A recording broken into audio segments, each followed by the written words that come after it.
इसमें भी आपको नज़र आ रहा होगा कि काफ़ी सालों से इस तरह की गाड़ियाँ खड़ी हुई हैं। इनको उठाना है यहाँ से सीडीए ने, टाइम दिया गया है कि उठा लें, अगर नहीं उठाई तो सीडीए इनको कब्जे में ले जाएगा और ले जाएगा यहाँ से। इधर से आपको दिखाता हूँ मैं, ये ऑपरेशन से पहले कि थोड़ा दिखा देता हूँ आपको, यहाँ से आए ज़रा, ये देखें। अब ये अगर मोहसिन आपको दिखाया तो ये एरिया भी सारा कवर किया हुआ है इन्होंने, ये कबाड़ खाना बनाया हुआ है और यहाँ पर ये सारा सामान इकट्ठा किया जाता है। गंदगी की सूरत हाल ये है, लगता नहीं है कि ये सारा इस्लामाबाद है।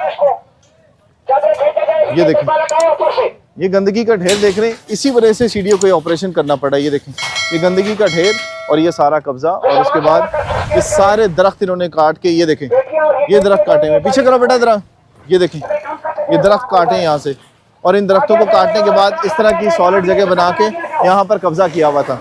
ये जगह सारी क्लियर करनी है। ये कबाड़ खाना है जिसे अब सीडीए वागुजार करवा रहा है और इस एरिए को सारा लेवल किया जाएगा।